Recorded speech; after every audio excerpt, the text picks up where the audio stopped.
Hi friends, நான் உங்கள் பொள்ளாச்சி பொண்ணு புவனா. இன்றைக்கி என்ன பார்க்க போகிறோம்னா, நான் ஒரு கிரைண்டரு ஒன்று லட்சுமி கிரைண்டருங்க. நான் கோயம்புத்தூர்லேருந்து ஆர்டர் போட்டு வாங்கியிருந்தேன். மசாலா ட்ரம்மும் இது கூட ஃப்ரீயாக கிடச்சிதுங்க.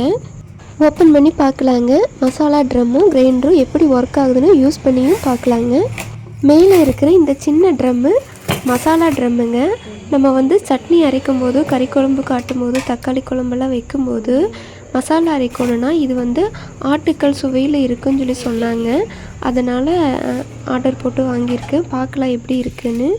சரி, இது ஒரு பக்கம் இருக்கட்டும். கீழே இது பெருசாக இருக்கிறது இதுக்குள்ளே கிரைண்டருங்க.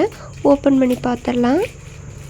நல்லா சேஃப்டியாக தான் பார்சல் பண்ணியிருக்காங்க. ஆனால் ஹெவி வெயிட்டுங்க.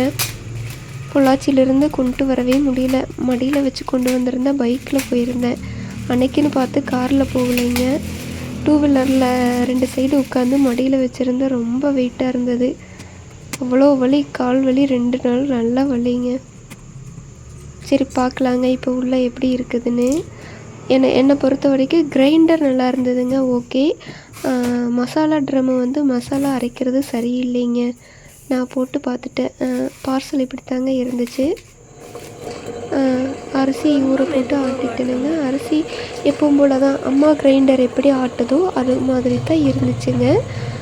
கிரைண்டர் ஓகே, இருந்தாலும் அம்மா கிரைண்டரும் கூட பெஸ்ட்டுங்க இதில் விட.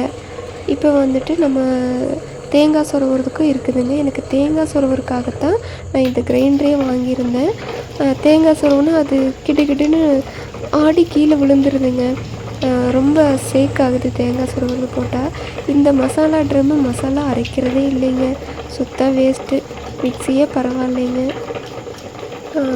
இப்படின்னா தேங்காய் சொருவுறதுக்காகவே இந்த ஆர்டர் போட்டு வாங்கியிருந்தேன். என்ன மாதிரி நீங்களும் வாங்கி ஏமாந்துடாதீங்க. அதுக்காகத்தான் இந்த வீடியோ. இந்த கிரைண்டரோட ரேட்டு பார்த்தீங்கன்னா 4500. சரி, பரவாயில்ல. நான் மாற்ற முடியாதுன்ட்டாங்க.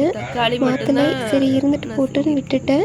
நீங்களும் என்ன மாதிரி ஏமாந்துடாதீங்க. ஒரு தக்காளி கூட அரைக்க மாட்டேங்குதுங்க. தேங்காய் பூ அப்படியே இருக்குது, தக்காளி தொல்லி அப்படியே இருக்குது. தக்காளி குழம்புக்காக நான் ஆட்ட பார்த்தேன். சரியாக ஆட்ட விடலை. நான் மறுபடியும் இதை எடுத்து